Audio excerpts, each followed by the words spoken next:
Hello, it's Peter Wright and Kathleen Beauvais with another weekly wrap up for the Yaki Show. And this is the week ending 25th of October 2024.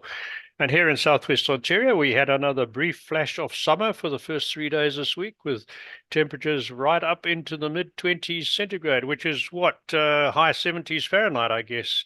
Anyway, first, let's say hello to Kathleen. Hi, Kathleen. How are you doing today? I'm doing great, Peter. Thank you so much. And thank you also very much for tuning into our show. We so appreciate having you. And haven't the colors been wonderful for this since we had the frost, what, a week ago? It really triggered off the autumn fall Oh, it's colors in the trees. beautiful. It's beautiful, but Yeah, falling very rapidly, and they're not going to be around for much longer. that's very true. Yeah, that's enough about the weather. So let's start off with our deep dive into a health topic, and Kathleen's got something really important to talk about today. So take it away, Kathleen. Well, Peter, I want to talk about something that is an issue for a lot of people, and that is high blood pressure. And, I don't know about you, Peter, but I know a lot of people that once they are put on high blood pressure medication, they're told they need this medication for life, Hmm. right? I think, Yep. were you It told that? happened to me. Oh yeah, Yeah. yeah. I had a heart attack and 14 years ago, and they said you'll be on two medications for the rest of your life. I was off both of them for quite a while. I have to be back on one temporarily, so I'm on but just one. Right. And one of those medications were both for high blood pressure or just one of Hmm. them? Both for Oh, high blood pressure, really? yeah. Yeah. So it says here, and this is from courtesy of Dr. Mercola, and we're going to put a link to that full article to this video.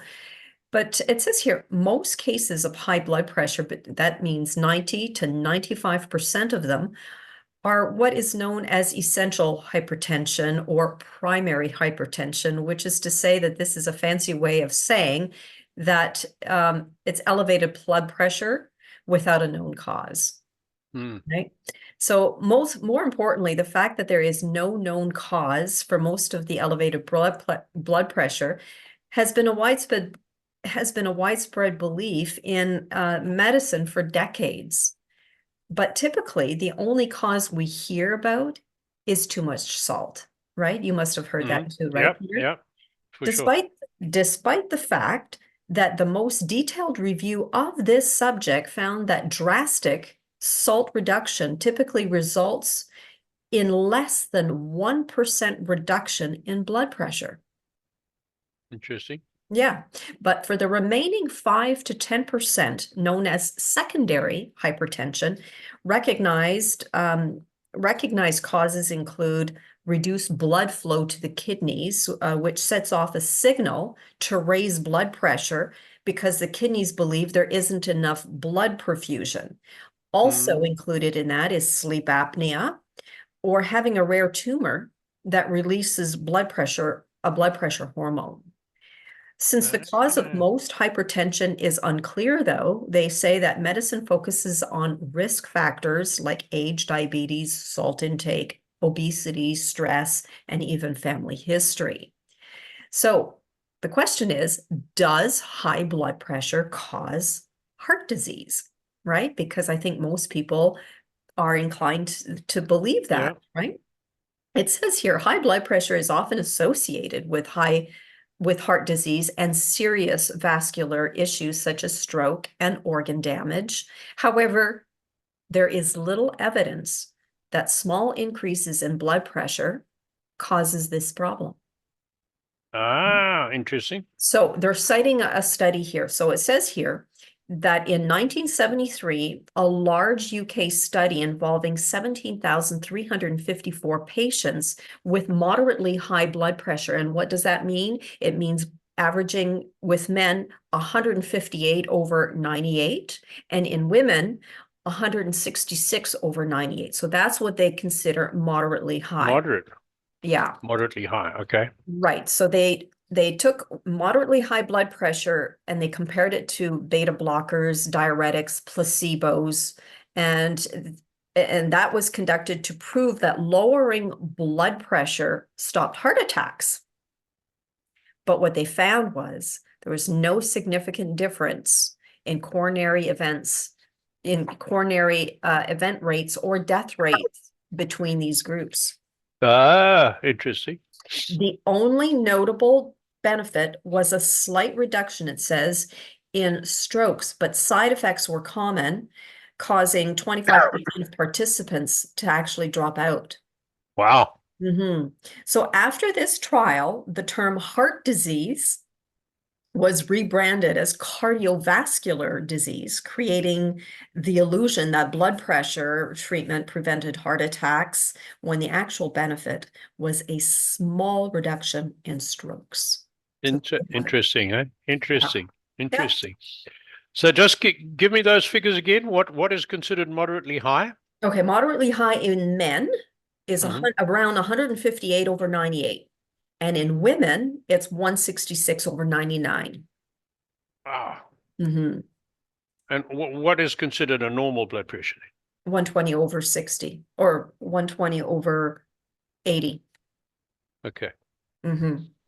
So, no. My doctor recently said you've got to get back onto blood pressure medication, and my blood pressure is in that normal range. Well, moderately high, it says, right? Moderately high. No, mine was normal. It Well, never yours got to was, moderately high. 130 over 70, and the nurse practitioner was getting her knickers in a knot for a British expression, saying, "Oh, you've had a heart attack. That's terrible. You've got to get back onto blood pressure medication." wow. Yeah, anyway, and that was her perspective. Wow, that is interesting. So there's no conclusive proof that that blood pressure medication prevents heart attacks. Isn't that Well, you interesting? know what? We don't want to replace what your family doctor is telling you, Sure, of course, but this is an interesting article. Do your homework is what I always tell people.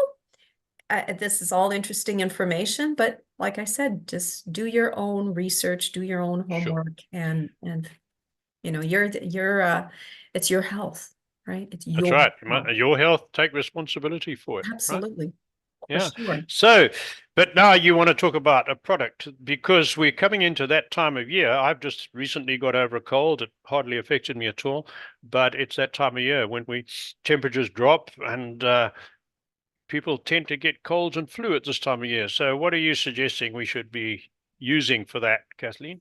Well, in order to bump up your immune system, of course, we'd like to advocate the Dr. Morse herbs. I mean, we adore this man. We've had him on the show, and and his products are fabulous. I mean, it's helped our family tremendously. And today I'd like to give a little plug for his lymph drainage formula. Now, this Hmm. one that I'm holding up in my hand is a lymph drainage super mover. So it's one of the strongest ones out there, but they have other levels. So you can start off an entry level, if you will, and then eventually work your way up. It's all part of a whole larger detox protocol. But the lymph drainage formula it says here, supports a healthy lymphatic tissues and nodes throughout the body. It's the lymphatic system is an integral part of the immune system, making the formula an immune supplement as well. So it says lymph drainage moderate mover. So this was formerly known as number 4, is Hmm. a strong lymphatic mover. The powerful combination of poke and blood root stimulates the flow of all liquids in the body. So we're talking about blood, urine, lymph, bile, and excrement are all stimulated by these herbs. And it says here, blockages move like boulders in a flash flood. That's a good one.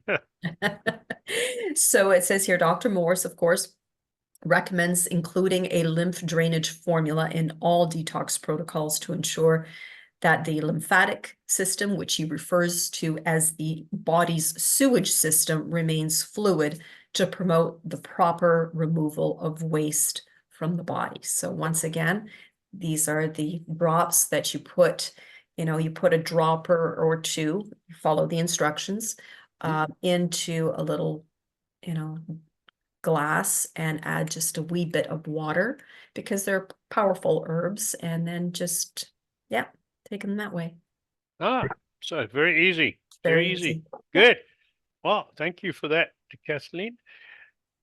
And Well, what let's have you got say to say about who was on the show this week and what's coming up, Peter? we will get into that. So this week we had Sarah Dawkins, right? Yes. Who we're talking about natural health, and she's an interesting lady. She lives in Spain, but she's British, and Mhm. she talks about curing yourself with the right mindset, the right diet, with exercise, the whole holistic approach. And she gives many examples of how what she overcame by that approach. And she was in fairly bad health when she sorted herself out, and she has compiled a book, I think is about to be published, of 74 other cases of people who've healed themselves.